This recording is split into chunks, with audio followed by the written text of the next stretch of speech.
உலக மக்கள் அனைவருக்குமே சித்தர் வாக்கு ஜோதிடத்தின் மூலம் பாலச்சித்தர் பாலஜனா சிறந்த நல் வணக்கங்களை தெரிவித்துக் கொள்கிறேன். இன்று நாம் என்ன பார்க்க போறோம் அப்படின்னா, ஆடி மாத அற்புதமான பலன்கள் யாருக்கு பார்க்க போறோம்? மீன ராசிக்கு ஆணி மாத பலன்களை பார்க்க போறோம். அதாவது ஆணி 1 முதல் ஆணி 32 வரை இருக்கக்கூடிய 32 நாட்களுடைய பலன்கள். அதாவது 15/6/2024 முதல் 16/7/2024 வரை இருக்கக்கூடிய 32 நாட்களின் முத்தான பலன்கள் மீன ராசிக்கு பார்க்க போறோம். இப்ப இந்த மீனராசிக்கு ஆணி மாத பலன்கள் பார்க்கறதுக்கு முன்னாடி சித்தர் வாக்கு ஜோதிடத்தின் மூலம் என்னென்ன நல்லது நடக்கும், பிரச்சனைகள் தீருமா, இங்க நான் உங்களுக்கு என்ன உத்தரவாதம் தர போறேன்? ஜாதகத்தை அப்படி தூக்கியாச்சு நடக்காத காரியம் நடக்கும், நடந்தே ஆகும். ஏன் நடக்கல, எதுக்கு நடக்கல, அது நல்லபடியா நடக்கிறதுக்கு என்ன செய்யும் அப்படின்றதான் இந்த விளக்கத்தின் மூலம் உங்களுக்கு ஒரு சின்ன விளக்கம். அந்த விளக்கத்தை பார்ப்போம். சித்தர் வாக்கு ஜோதிடம். இந்த சித்தர் வாக்கு ஜோதிடத்தின் மூலம் உங்களுக்கு உங்களுடைய ஒவ்வொருவருடைய குடும்பத்திலும் ஏற்பட்ட பிரச்சனைகள் கண்டிப்பாக உறுதியான முறையில் அது சரியான நேரத்தில் நிவர்த்தி அடைந்து சரியாக நடக்கும். ஆக நீங்க அனுப்பக்கூடிய ஜாதகங்களை சரியாக கணித்தால் சரியாக நடக்கும். ஆனால் நல்ல கவனிங்க, உலகத்தில் நிறைய பேர் நிறைய அவங்க பிரச்சனைகள் வீட்டில் பாருங்க, ஒன்று கிடக்கு ஒன்றுக்கு ஆகிட்டு இருக்கு, பிரச்சனைக்கு மேலே பிரச்சனையாக போய்கிட்டு இருக்கு. ஒன்றுக்கு அத்தனை பொறுத்து இருக்கு, இத்தனை பொறுத்து இருக்கு, 10க்கு 11 பொறுத்து இருக்குன்னு தான் கல்யாணம் முடிஞ்சு வச்சோம். இன்னைக்கு பார்த்தீங்கன்னா பெரிய பிரச்சனையா இருக்கு. ஏன்னா முக்கியமாக என் பிள்ளைக்கு குழந்தை இல்லைன்னு சொன்ன உடனே என் பிள்ளையே படுத்தி அதாவது விவகாரத்து பண்ற அளவுக்கு வந்துட்டாங்க. என் பிள்ளை அங்கே வாழ மாட்டேன்னு இங்கே வந்துருச்சு, வீட்டுக்கு வந்துருச்சு. இப்போ என் பிள்ளை வாழ வைக்கணும், என்ன செய்யறதுன்னு தெரியல. ஆக இதுக்கு நாங்களும் ஜாதகத்தை நல்லா தான் பொருத்தம் பார்த்தோம், பொருத்தம்லாம் நல்லா இருக்குன்னு சொன்னாங்க. ஆக இதில் என்ன கவனிக்கணும் அப்படின்னா, தினம் கணம் ரஜு நாடி என்பது கோடிக்கணக்கான வருஷத்துக்கு, ஆயிரக்கணக்கான வருஷத்துக்கு முன்னாடி போட்ட விதி. ஆனால் ஒவ்வொரு நிமிஷமும் ஒவ்வொரு ஜாதகமும் ஒவ்வொரு யோகத்தில் பிறக்குது. அதாவது இந்த நட்சத்திரத்துக்கு இத்தனை பொருத்தம், 10க்கு 10 பொருத்தம், 10க்கு 11 பொருத்தம்னா ஆயிரக்கணக்கான கோடிக்கணக்கான வருஷத்துக்கு முன்னாடி ஒரு சித்தர்கள் முனிவர்கள் போட்ட விதி. அது மாறப்போறது இல்லை. ஆனால் ஜாதக கட்டங்கள் நிமிஷத்துக்கு நிமிஷம் மாறும். நிமிஷத்துக்கு நிமிஷம், நொடிக்கு நொடி பிறக்கக்கூடிய குழந்தைகளுடைய யோகம், ஒவ்வொரு குழந்தைகளுடைய யோகமும் ஒவ்வொரு விதமாக இருக்கும். ஆக இந்த தினம் கணம் ரஜு நாடி வசியம் 10க்கு 10 பொருத்தம், 10க்கு 9 பொருத்தம்ன்றது அது ஒரு 5% 10% எடுத்துக்கணும். ஆக ஜாதகம் பிறப்பு முதல் இறப்பு வரை ஆணையும் பெண்ணையும் சேர்க்கக்கூடிய ஜாதகத்தில் தான் பொருத்தம் பார்க்கணும். அதை அங்கே தவறு விட்டுறீங்க. சரி, பரவாயில்ல. இப்போ என்ன ஒவ்வொருத்தரும் என்ன சொல்றாங்க, நல்லா இருந்த குடும்பங்க, நல்ல தொழிலில் ஒவ்வொரு வீட்டுக்கார் இன்னைக்கு தொழில் நட்டத்துக்கு மேலே நட்டம், பெரிய நட்டம் ஆகிட்டு இருக்கு, தொழிலில் பெரிய பிரச்சனை இருக்கு, கடன் ஆகி போச்சு, என்ன பண்றதுன்னு தெரியல. பையனுக்கு கல்யாணம் இன்னைக்கு நாளைக்கு முடிய மாட்டேங்குது. கிட்டத்தட்ட பார்த்தீங்கன்னா பையனுக்கு பொண்ணு பார்க்க ஆரம்பிச்சாங்க, 25 வயசுல பொண்ணு பார்க்க ஆரம்பிச்சாங்க. ஜோசியர்கள் பார்க்கும்போது என்ன சொல்றாங்கன்னா, இவனுக்கு இப்ப கல்யாணம் முடிச்சீங்கன்னா தார 2, 29க்கு அப்புறம் கல்யாணம் முடிச்சாதான் தார நிற்கும் அப்படின்றாங்க. ஐயா, இந்த கொடுமையை ஏங்கயா கேட்குறீங்க? அப்ப நாங்க பொண்ணு பார்க்க ஆரம்பிக்கும் போது இவனுக்கு இப்ப கல்யாணம் முடிச்சா தார 2, 29க்கு மேலதான் கல்யாணம் முடிக்கணும், அப்பதான் தார 1 நிற்கும் அப்படின்னாங்க. ஐயா, இன்னைக்கு வயசு அவனுக்கு என்ன ஆச்சுன்னு கேளுங்க, அந்த கொடுமையை கேளுங்க. 37 வயசு ஆகி போச்சா, ஒரு தாரத்து கூட வழி இல்லைங்க, ஒரு தாரத்து கூட வழி இல்லை. ஆக அப்பயே இந்த மாதிரி சொல்லிட்டாங்க. ஏன் இப்படி சொன்னாங்கன்னே புரியல. இன்னைக்கு ஒரு தாரத்துக்கு ஒரு கல்யாணமே முடியலைங்க 37 வயசு வரைக்கும். ஆனா இப்படி நிறைய வேதனைங்க. இன்னைக்கு போய் என்னைக்கு கல்யாணம் முடியும், நாளைக்கு கல்யாணம். அதை விட ஒரு ஜாது ஆரம்பத்தில் இதை பிறந்த ஜாத்து பத்தி அரக்காசுனால் அரசாங்க காசு இவனுக்கு தான், அரசாங்க வேலை உறுதியா இருக்கா அப்படின்னு சொல்லி ஒரு ஜாதகம். ஆனா இவங்க பையன் ஒரு 5-6 வருஷமா அந்த அரசு வேலைக்கு முயற்சி பரிச்சு எழுதிக்கிட்டே இருக்கேன், வேலை கிடைக்கல. நல்ல கவனிங்க, உங்க உலக மக்களாகிய உங்களுக்கு ஒவ்வொரு காரியங்களும், இப்ப கல்யாணம் எப்ப முடியும், என்ன படிக்கலாம், என்ன உத்தியோகம் பார்க்க முடியும், கல்யாணம் எப்ப முடியும், குழந்தை பாக்கியம் எப்ப கிடைக்கும், குழந்தை பாக்கியம் அதாவது குழந்தை பாக்கியம் உருவாக்கி ஜாதக ஆரம்பத்திலே பொருத்தம் சரியா பார்த்துக்கணும். நான் சொல்றது தினம் கணம் ரஜு நாடி இல்ல, ஜாதக கட்டத்தினுடைய பொருத்தங்களை பார்க்கணும். புரிஞ்சுட்டீங்களா? அடுத்து என்ன வேலை அரசாங்கம் கிடைக்குமா கிடைக்காதா, இந்த பூரிய சொத்து பிரச்சனைகள் எப்ப, இந்த சொத்து எப்ப கிடைக்குமா கிடைக்காதா, கோர்ட்டு கேஸ் நடந்துகிட்டு இருக்கு. குடும்பத்துல புருஷன் கொண்டாடிகள பெரிய பிரச்சனை, கணவன் மனைவிகள பெரிய பிரச்சனை. இந்த பிரச்சனைகள் தீருமா, இதுக்கு என்ன காரணம், வீட்டில் என்ன செய்வன கோளாறு ஓடுது, இப்படியெல்லாம் ஜாதகத்தை எங்க இதுக்கெல்லாம் பிள்ளைக்கு நல்ல குழந்தை பாக்கியம் கிடைக்கணும், தொழில் நல்லா ஓடணும், கடனுக்கு மேல கடன் ஆகிட்டு இந்த கடன்ல எப்ப சரியாகும். அதாவது சொத்தை வீணா அபகரிச்ச சொத்து, என் சொத்தை வீணா ஒருத்தர் அபகரிச்சுட்டான், வேற யாரும் இல்லை என் பிள்ளையே அப்படின்னு ஒரு தாப்பனார் சொல்லக்கூடிய குறை. இப்படியெல்லாம் இருக்கு. அடுத்தவன் அபகரிக்கிறது ஒரு பக்கம் இருக்கட்டும், பெத்த பிள்ளையே தந்தையினுடைய சொத்தை அபகரிக்கிறது, குடும்பத்துக்குள்ளே பெரிய பிரச்சனைகள்.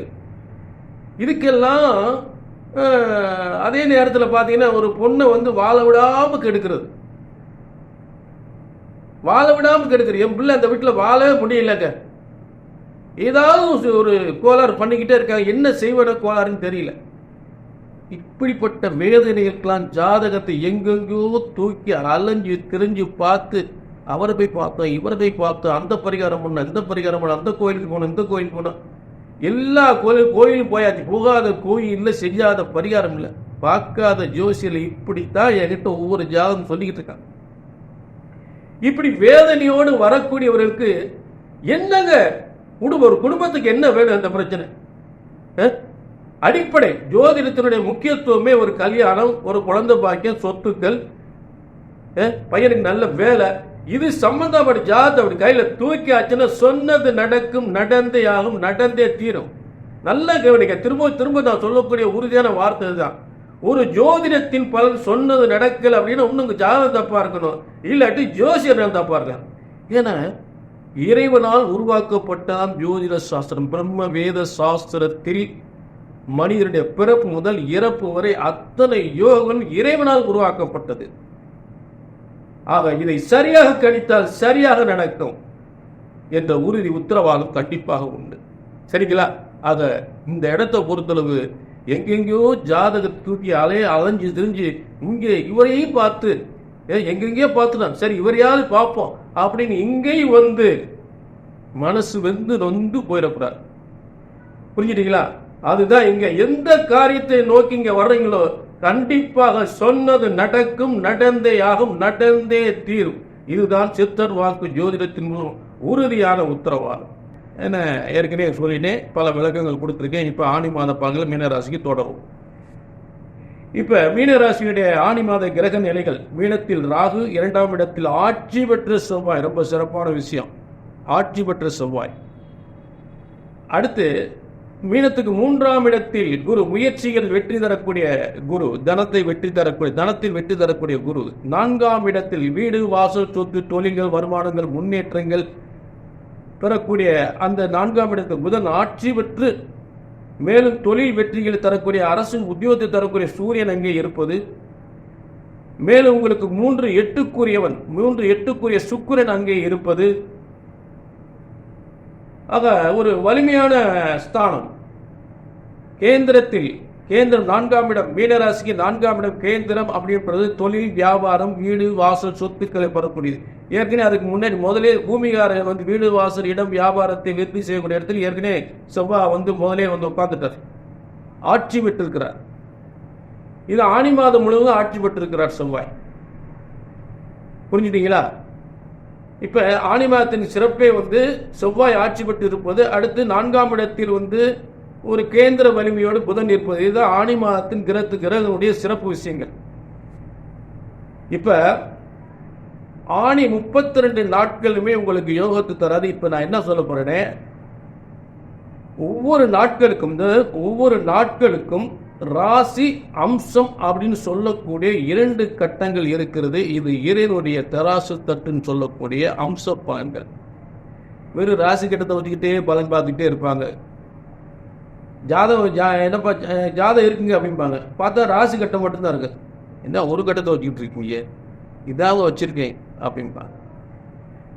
சரி ஜாதகத்தை அனுப்புங்கன்னு சொன்னா அங்கேயும் பாருங்க, இந்த ஒரு கட்டத்தை மட்டும் அனுப்புறது. வெறும் ராசி கட்டத்தை மட்டும் வச்சு உங்களுடைய வாழ்க்கையில அத்தனை யோகங்களையும் கண்டிப்பா சொல்லவே முடியாது. நிறைய விஷயங்கள் இருக்கு. அது குறைஞ்சது ராசி அம்சம். எனக்கு ஜாதகமே நீங்க இல்லைனாலும் பரவாயில்லைங்க, உங்களுக்கு அப்படியே சொல்லலாம். அதுதான் இங்க சிறப்பு. சரி, இப்ப இந்த அம்சம் என்பது வாழ்க்கையில் அப்படியே நடக்கக்கூடிய இறைவனுடைய தராசு தட்டு தான் அம்ச பலன். அந்த அம்ச பலன்களாக 9 நாட்கள், ஆணி 32 நாட்கள் இருந்தாலும் ஒரு 9 நாட்களுடைய விவரத்தை அதற்குரிய சிறந்த யோகமான காலங்களை மட்டும் நம்ம சொல்ல போறோம். அதை மட்டும் நீங்க அந்த நாட்கள் மட்டும் நல்ல சிறந்த எந்த ஒரு காரியத்தையும் பயன்படுத்தலாம். சரி, முதலில் ஆணி 1 அமோகமாக இருக்கிறது. 15/6/2024 ஆணி 1 நல்ல விருச்சிகம் 3ஆம் பாதத்தில் ஆட்சி பெற்ற சுக்கிரனை குரு வேஷத்திலிருந்து குருவும் சந்திரனும் சேர்ந்து பார்க்கக்கூடிய அருமையான நாள். உங்களுக்கு திரும்ப திரும்ப சொல்றேன், சந்திரன் என்பது உங்களுடைய உடல் உழைப்பு, வருமானம், அதாவது நீங்க எடுக்கிற முயற்சிகள், உங்க உழைப்பு அத்தனை வெற்றி பெறுமா, வருமானங்கள் அதிகப்படுமான்னு சொல்லக்கூடியதான் இந்த கணிப்பு. அப்போ ஆணி 1 தேதி அமோகமாக வெற்றியாக இருக்குது. உங்கள் உழைப்பை, உங்கள் முயற்சியை, ஒரு முன்னேற்றத்தை உருவாக்கி தரக்கூடிய முதல் நாள். சரிங்களா? ஆக இந்த விருச்சிகம் நட்சத்திரத்தில் இருக்கக்கூடிய சுக்கிரனை குருவும் சந்திரனும் சேர்ந்து பார்க்கக்கூடிய ஒரு அருமையான. அடுத்து இந்த ஆணி 8 மட்டும் எந்த வேலையும் செய்யாதீங்க. ஆணி 8 இதற்குரிய ஆங்கில தேதி 22/6/2024. இந்த தேதியில எந்த ஒரு காரியம் செய்யாது.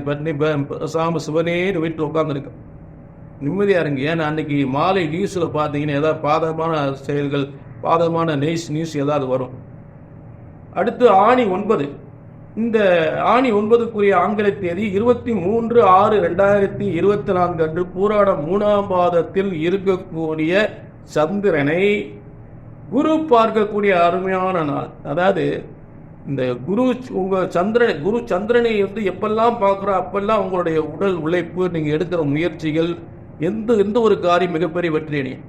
உதாரணத்துக்கு புதிய தொழில் தொடங்கினாலும் சரி, இடம் வீடு சம்பந்தப்பட்டு முடிச்சாலும் சரி, புதிய வீடு முடிச்சாலும், புதிய இடம் முடிச்சாலும் சரி, பூ வைக்கிறது, நிச்சயம் பண்றது, பெண் பார்க்கறது, மாப்பிள்ளை பார்க்கறது, அதே நேரத்தில் குடுக்கல் வாங்கல் சம்பந்தப்பட்ட சில அரசு வேலை சம்பந்தப்பட்ட எந்த ஒரு முயற்சியும், எல்லா காரியங்களுமே நான் சொல்லக்கூடிய குறிச்சு கொடுக்குற அந்த காலங்களில் மிகப்பெரிய வெற்றி அடையும். சரி, அடுத்து ஆணி 11. இந்த ஆணி 11ல் 25/6 ஆங்கிலத்தில் 25/6/2024 அன்றைய தினம் சிறப்பு என்னன்னா, திருவோணம் 4ஆம் பாதத்தில் கடகத்தில் ஆட்சி பெற்ற சந்திரனை சூரியன் மகரத்திலிருந்து பார்ப்பது பௌர்ணமிக்கு இணையான ஒரு சிறந்த யோகம். பௌர்ணமிக்கு இணையான ஒரு சிறந்த யோகம். அப்படிப்பட்ட யோகங்கள் நீங்க எடுக்கிற எந்த ஒரு சுய முயற்சி மிகப்பெரிய வெற்றி அடையக்கூடியதாக இருக்கும். புரிஞ்சுட்டீங்களா? ஆக மீனராசிக்கு திருவோணம் 4ஆம் பாதத்தில் எங்க, மீனராசிக்கு 5ஆம் இடத்தில் கடகத்தில் ஆட்சி பெறுகிறார் சந்திரன். அப்ப நீங்க நினைக்கிறது, உங்களுடைய முயற்சிகள், உங்களுடைய முதலீடுகள், உங்களுடைய உழைப்பு, வருமானங்கள் அதிகப்படக்கூடிய காலங்கள். புரியுறீங்களா? ஒரு அரசு வேலைக்கு முயற்சி பண்ண அந்த காலம் சிறந்த ஒரு முன்னேற்றம், சிறந்த ஒரு உண்மையாகவே வெற்றி பெறக்கூடிய காலங்கள். சரி, அடுத்து ஆணி 13. இந்த ஆணி 13 வந்தது 27/6/2024 சதயம் 4ஆம் பாதத்தில் மீனராசியில் ஏற்கனவே உச்சம் பெற்ற சுக்கிரன் இருக்கும்போது, சதய 4ஆம் பாதத்தில் சந்திரன், உங்களுக்கு 5ஆம் அதிபதி சந்திரன் உங்க மீனராசியிலே சுக்கிரன் உச்சம் பெற்ற சுக்கிரனோடு இருப்பது. அப்ப நீங்க செய்யற எந்த ஒரு தொழில்னாலும் வியாபாரம், உங்க பிள்ளைகளுக்கு ஒரு நல்ல காரியங்கள்லாம் நடக்குங்க. அந்த காலத்தில் உங்க பிள்ளைகளுக்கு ஒரு திருமண யோக முயற்சி பண்ணீங்கன்னா, ஒரு பெண் பார்க்கறது, மாப்பிள்ளை பார்க்கறது, நிச்சயம் பண்றதும் இதெல்லாம் சிறப்பா இருக்கு. அதே நேரத்தில் ஒரு பூரிய சொத்துக்கள் முயற்சி பண்ணி பூர்வீக சொத்து பிரச்சனைகளை முடிக்கலாம், ஒரு இடத்தை முடிக்கலாம், புதிய தொழிலை தொடங்கி மிகப்பெரிய வெற்றி அடையலாம். அருமையான நாள், ரொம்ப அற்புதமான நாள். சுக்கிரன் வலிமை பெறும்போது மகாலட்சுமி யோகம் என்று சொல்லக்கூடிய. சரி, அடுத்து ஆணி 14. இந்த ஆணி 14 என்பது 28/6/2024 அன்றைக்கு பூரட்டாய் 4ஆம் பாதத்தில் கடகத்தில் ஆட்சி பெற்றிருக்கக்கூடிய சந்திரனை மீண்டும் சூரியன் பார்ப்பது பௌர்ணமிக்கு இணையான யோகம். ஏற்கனவே சொன்னது, இது அடுத்த 14 வருது. இப்ப மீனத்துக்கு 5ஆம் இடம். பூர்வ புண்ணிய ஸ்தானத்தில் ஒரு கிரகம் வலிமை இருந்தால், அந்த இடத்துக்குரிய கிரகமே வலிமை இருந்தால் அதை விட சிறந்த நாள் எதுவுமே கிடையாது. அற்புதமான நாள். உங்களுக்கு நான் சரி, உங்க பிள்ளைகளுக்கு நான் எந்த ஒரு காரியத்தை செய்தாலும் மிகப்பெரிய வெற்றி அடைக்க வருமானங்கள் அதிகப்படும் காலங்கள். அடுத்து ஆணி 19. இந்த ஆணி 19 என்பது 3/7/2024 அன்று ரோகிணி 2ஆம் பாதத்தில் உச்சம் பெற்ற சந்திரனை விருச்சகத்தில் ஆட்சி பெற்ற செவ்வாய் பார்ப்பது. ஆக ரோகிணி 2ஆம் பாதத்தில் உங்களுடைய பூர்வ புண்ணிய ஸ்தானாதிபதி 3ஆம் இடத்தில் உச்சம் பெறும் பொழுது பயணத்தின் மூலம் உங்க சொத்து பிரச்சனைகளோ உங்க பிள்ளையோட வேலை வாய்ப்பு சம்பந்தப்பட்டதோ ஒரு வெளியூர் பயணத்தின் மூலம் மிகப்பெரிய வெற்றி அடையக்கூடிய நாள் என்பதுதான் அந்த நாள். சரிங்களா? அதில் உற்றார் உறவினர் மத்தியில் பெருமையான ஒரு நல்ல காரியம், ஒரு நல்ல விஷயங்கள் நடந்து அப்படி நம்ம பெருமையா பார்க்கக்கூடிய ஒரு மகிழ்ச்சியா நெஞ்சை நிமிர்த்து மற்றவர்கள் ஏளனம் செய்த காரியம்லாம் வெற்றி அடைந்து நிமிர்ந்து நிற்கக்கூடிய ஒரு அருமையான நாள். சரி, அடுத்து ஆணி 19. இந்த ஆணி 19 அதுதான் ஆணி 19 பார்த்தாச்சு. அடுத்து ஆணி 20க்கு வந்துடும். ஆணி 20 4/7/2024. ஆணி 20 4/7/2024 அன்று மிருகசீரிஷம் 2ஆம் பாதத்தில் இருக்கக்கூடிய சந்திரனை ரிஷபத்தில் இருக்கக்கூடிய குரு பார்ப்பது மட்டும் அல்லாமல் மீனத்தில் இருக்கிற சூரியன் வந்து சந்திரனை பார்க்கும்போது மிருகசீரிஷம் 2ஆம் பாதத்தில் இருக்கக்கூடிய சந்திரனை, அதாவது பார்த்தீங்கன்னா உங்களுக்கு மீன ராசிக்கு பூர்வ புண்ணிய ஸ்தானாதிபதி போய் துலா ராசியில் இருக்கும்பொழுது உங்க ராசியில சூரியன், மீனத்திலே இருக்கக்கூடிய சூரியன் பார்க்கக்கூடிய ஒரு அருமையான நாள். மிருசு 2ஆம் பாதம், துலா ராசியில் மிருசு 2ஆம் பாதத்தில் உங்களுக்கு 7. மன்னிக்க, நல்ல கவனிங்க, கொஞ்சம் பார்த்துங்க, நல்ல கவனிங்க. இந்த ஆணி 20 வந்து 4/7/2024 அன்று மிருசு 2ஆம் பாதம்னா மீனத்திலிருந்து 7ஆம் இடம் வரும். அந்த 7ஆம் இடத்தில் இருக்கக்கூடிய சந்திரனை மீன ராசியில் இருக்கக்கூடிய சூரியன் பார்க்கக்கூடிய ஒரு சப்தம பார்வை வந்து அருமையான நாள், மிகப்பெரிய வெற்றியை கொடுக்கும். சரி, அடுத்து வந்து ஒரு மிகப்பெரிய யோகமான நாள் சொல்ல போனேன். ஆணி 30, ஆணியுடைய இறுதி நாள், ஆணி மாதத்துடைய இறுதி நாள். ஆணி ஆரம்பிக்கும் போது அற்புதமான நாள், ஆணி மாதம் முடியும் போதும் அற்புதமான நாள். இந்த ஆணி 30 என்ன சிறப்பு விசேஷம் அப்படின்னா, சித்திரை நட்சத்திரத்தில் சந்திரன் இருக்கிறார் 3ஆம் பாதத்தில். அதுக்கு இந்த 3ஆம் பாதத்தில் இருக்கக்கூடிய சந்திரனை வந்து குரு பார்க்கக்கூடிய மிக விசேஷம். எப்பெல்லாம் சந்திரனை வந்து குரு பார்க்கிறாரோ அதெல்லாம் விசேஷமான நாள், மிகப்பெரிய யோகமான நாள், வருமானங்கள் அதிகப்படக்கூடிய நாள், அரசாங்கத்தின் மூலம் முன்னேற்றம் வரக்கூடிய நாள். அப்படி இருந்த அந்த சித்திரை நட்சத்திரம் என்பது அந்த சித்திரைக்குரிய செவ்வாயும் மேலும் மகர ராசி, அதாவது மகர ராசியில் உச்சம் பெற்று, அதாவது மீனத்துக்கு லாபஸ்தானத்தில், மீன ராசிக்கு லாபஸ்தானத்தில் அந்த சித்திரை நட்சத்திரத்துக்குரிய செவ்வாய் உச்சம் பெற்று இருக்கக்கூடியது லாபஸ்தானத்தில். அற்புதமான ஒரு யோகங்கள். புரிஞ்சுட்டீங்களா? ஆக மிருகசீரிஷம் நட்சத்திரத்தில் இருக்கக்கூடிய சந்திரன் அங்க பூர்வ புண்ணிய, அதாவது பார்த்தீங்கன்னா உங்களுக்கு பூர்வீக சொத்துவாக இருந்தாலும் சரி, உங்க பிள்ளைகளுக்கு வரக்கூடிய சொத்துக்களாக இருந்தாலும் சரி, உங்க பிள்ளைகளுக்கு வேண்டிய பதவி முன்னேற்றங்களாக இருந்தாலும் சரி, ஒரு செய்த முதலீடு தொழிலாக இருந்தாலும் சரி, எந்த ஒரு அதை பிள்ளைகளுக்கு அதே குழந்தை பாக்கியம் சம்பந்தப்பட்ட எந்த ஒரு முயற்சி பண்ணாலும் சரி, எல்லாமே மிகப்பெரிய வெற்றி அடையக்கூடிய காலங்கள். செய்கிற வியாபாரம் தொழிலில் வருமானங்கள் அதிகப்படக்கூடிய காலங்கள். கிரக வலிமைகள் வலிமையாக இருக்கக்கூடிய காலம். இந்த காலத்தில் நீங்க எந்த ஒரு காரியத்தையும் மிகப்பெரிய வெற்றி அடையலாம். பூமி, இடம், வீடு சம்பந்தப்பட்ட பிரச்சனைகள், நீண்ட நாள் முடக்கப்பட்ட காரியங்கள் எல்லாம் மிகப்பெரிய வெற்றி அடையக்கூடிய காலங்கள், அருமையான நாள். ஆக இதெல்லாம் மீனராசியினுடைய நாட்களில் சிறந்த நாட்களாக உங்களுக்கு விவரமாக சொல்லியிருக்கேன். அதில் எந்த மாற்றம் இல்லை. இல்லைங்க, நல்லதாங்க நீங்கள் சொல்கிறீங்க, எங்களுக்கு எது நடக்கலையாங்க, பார்த்து பார்த்து அழுத்து போயிட்ட ஜாதகத்தை வேதனைப்பட்டு போய் உட்காந்துருக்கோம். நல்லா கவனிங்க. இப்படி சொல்லக்கூடிய உங்களுக்கு நான் என்ன சொல்ல போறேன், எல்லாரும் ஒரு ஜோதிடத்தின் பலன் சொன்னது நடக்கவில்லை என்றால் ஒன்று உங்கள் ஜாதகம் தவறாக இருக்க வேண்டும், இல்லை என்றால் ஜோதிடம் நான் தவறாக இருக்கணும். திரும்ப திரும்ப இதாங்க சொல்றேன், இதாங்க உண்மை. ஒரு ஜோசியர் சொன்ன நடக்கணும், ஒன்று ஜாதகம் தப்பா இருக்கு, இல்லாட்டி நான் தப்பா இருக்கணும். அந்த தப்புங்க வரக்கூடாது. எந்த பிரச்சனைக்காக ஜாதகத்தை கையில் எடுக்கணும், என்ன பார்த்து நடக்கல சரியான அந்த வார்த்தையை வரக்கூடாது. ஜோதிடம் பிரம்ம வேதத்தால், இறைவனால், பிரம்ம வேத சாஸ்திரத்தில் மனிதனுடைய பிறப்பு முதல் இறப்பு வரை அத்தனை யோகங்களையும் இறைவனால் படைக்கப்பட்டதுதான் இந்த ஜோதிட சாஸ்திரம். ஆக ஜோதிடம் ஒருபோதும் தப்புவதில்லை, தவறுவதில்லை. சரியாக கழித்தால் சரியாக நடக்கும். கல்யாணம் முடியலையா? எத்தனை வருஷம் பொண்ணு பார்க்குறீங்க, எத்தனை வருஷம் மாப்பிள்ளை பார்க்குறீங்க, ஏன் முடியல? அடுத்து என்ன? கல்யாணம் முடிஞ்சு குழந்தை இல்லையா? எத்தனை வருஷம் குழந்தை இல்லை? 5 வருஷம் குழந்தை இல்லை, 10 வருஷம் குழந்தை இல்லைன்னு சொல்றீங்க. இதெல்லாம் ஏன் குழந்தை இல்லாமல் போறதுக்கு என்ன காரணம்? புத்திர பாக்கியம் நல்லபடியாக நமக்கு கிடைக்கிறதுக்கு என்ன செய்யலாம்? சொத்து பிரச்சனைகள், பூர்வீக சொத்து பிரச்சனைகள், இது எப்போ முடியும்? கோர்ட்டு கேஸ் பிரச்சனை எப்போ முடியும்? அதே நேரத்தில் செய்கிற தொழில் நாளுக்கு நாள், இந்த தொழிலை விட்டு அவர் வழி இல்லை, எப்படியாவது தொழில் முன்னுக்கு வரணும், அதுக்கு என்ன பண்ணலாம்? அதுக்கு காசு ஒருத்தர் நம்பி ஏகப்பட்ட காசு கொடுத்தா வரமாட்டேங்குது, அந்த கொடுத்த காசு வரணும், அதுக்கு என்ன பண்ணலாம்? வீட்டில் ஒன்றுக்கு ஒன்று ஒத்தே போக மாட்டேங்குது, குடும்பத்தில் ஒரே பிரச்சனை, 2 பேரும் நல்லா இருக்கணும், பெரியவங்க நாங்கள் பார்த்து சந்தோஷப்படணும், எந்நேரம் சண்டை போட்டிருக்கா, வேறு குழந்தை வேற இல்லாமல் இருக்கு. இந்த குழந்தை பிறந்தாதான் இவங்க 2 பேரும் சேர்ந்து வாழ்வாங்களா? இப்படி எங்களுக்கு ஒரு ஆசைங்க, ஒரு வாரிசுனால் உருவாகட்டுமே, அதுவும் இல்லை.